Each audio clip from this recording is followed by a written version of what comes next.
And so to me, it's maybe like it said during that conversation, maybe it's high time we subscribe to a value-based system. Yeah, that's it. And move away from emotional-based system. I'm not saying we should be less human. Don't get me wrong. No. Yeah.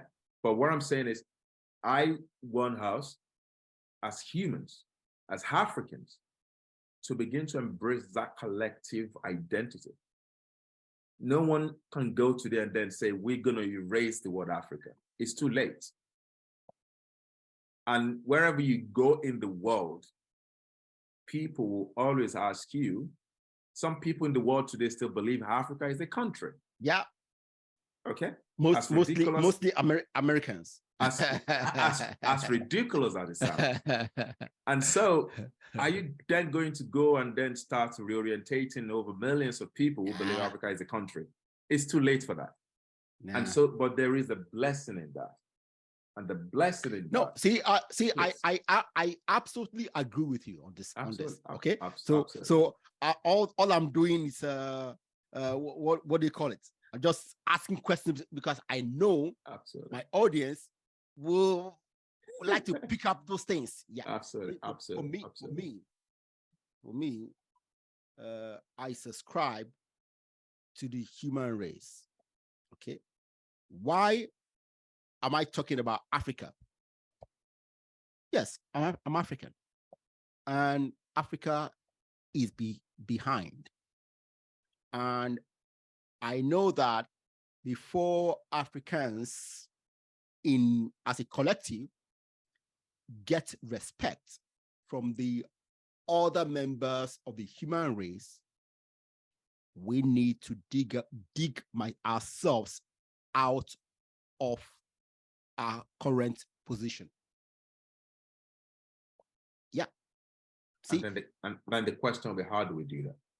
Well, and so I strongly believe the first way to do that is coming to a place of acceptance. Okay. I do agree.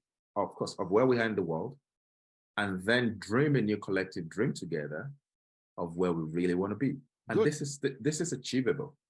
It's not rocket science. And I've said this to a lot of quite powerful leaders that I mentioned on this call, who are African leaders, that I've been privileged in my little time on this planet to sit down with and have breakfast with and brainstorm with.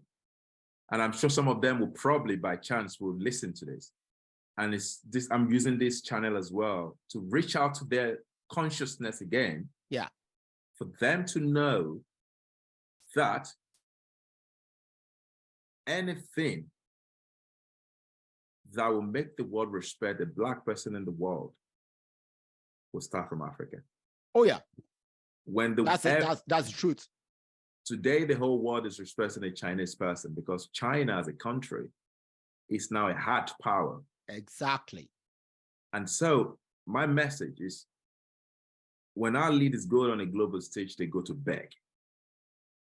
Why do they go to beg? It still comes down to that place of identity. And so that's my message to the younger people coming, because this whole generation, they're not going to be there forever. Yeah. By year 2050, a lot of them that are leading Africa today, all of them are gone. They will be gone. A lot of them go. Wow. And so that's my message is for people who looks like Michael today, who potentially be in position of power to drive Africa tomorrow. Okay. Is to say, let's embrace a new identity. Let's think from a place of abundance and not from a place of survival. Okay. Let's rewrite our memory to accept those part of our horrible histories and work with it. You see, as entrepreneurs, we find ourselves somewhere in a shitty situation. Yeah. We don't run away. We work with it. Yeah. And so maybe it's time for us to embrace innovative mindset and begin to work with those horrible histories. They're horrible. They're not nice. But maybe there is a blessing in those horrible histories that we can work with. And lastly, it comes down to economic empowerment. That's it. And Africa is big enough to create its own value. And if there's any leader in Africa today listening to this, we're very serious. There is a template that I've been through that I can share. It's not rocket science. It's not rocket science. At the end of the day, anyone in the world today who is an African, I would strongly recommend for you to type into your Google a petrodollar system. Okay. All right. And euro dollar system. And when you understand these two systems, every African leader needs to understand these two systems. These two systems back and powers the global economy as we have it today. Yeah. And Africa is big enough to create its own system. But the problem is we have people coming into Africa teaching us that what only work is pipelines. We don't need pipelines. We need to begin to create our own systems. Nigeria has a stock exchange. How many Nigerian startups have listed on Nigerian stock exchange? Very, very few. Very few. Yeah. South Africa have a stock exchange. How many South African companies today have startups, scale-ups, have listed on the South African stock exchange? Very few. So we need to understand that the world, everything in the world is a game. And if the global game at this moment doesn't favor Africans and Black people, we need to create our own system. We're 1.7 billion people. That is enough economic power to power a continent without looking outside. Wow. And just to validate that, I love to end with two things, because it's good to talk about things. I'm a practical thinker because I love to live in a practical way. There was a time in African history when big brands used to fly in American singers into Africa. Yeah. I remember those days as a Nigerian when Idris Abdulkarim and 50 Cent had a fight in an aircraft. It became a global news, right?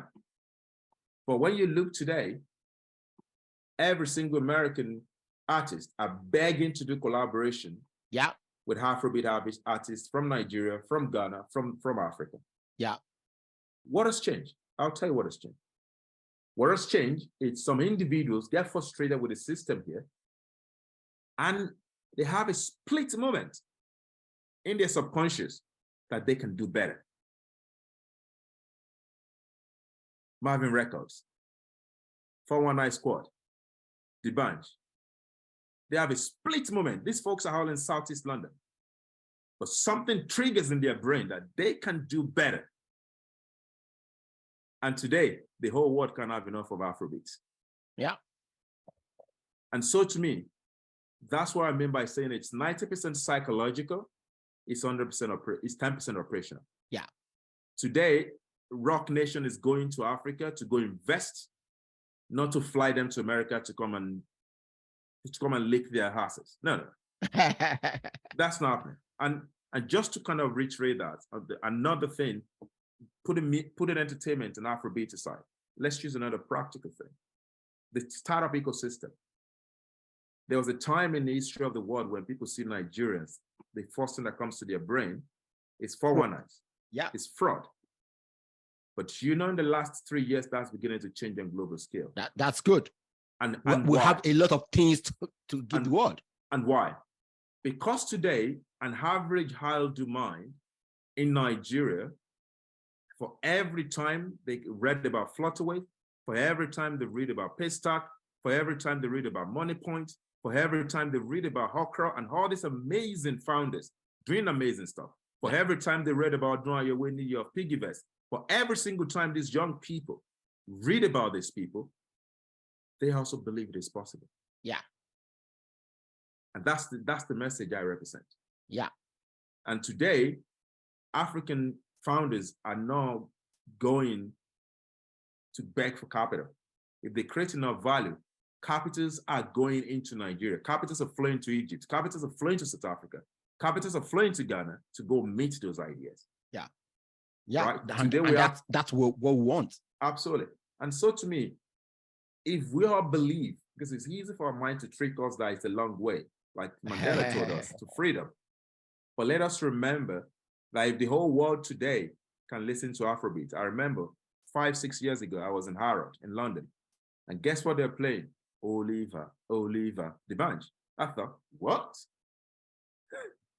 Yeah, I mean, they play some Afrobeat on NBA courts.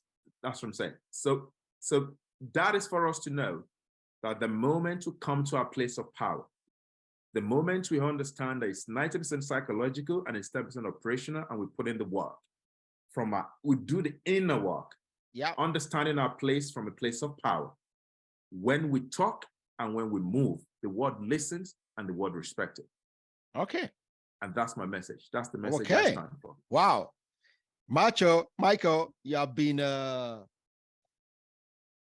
given us some powerful vision of Africa.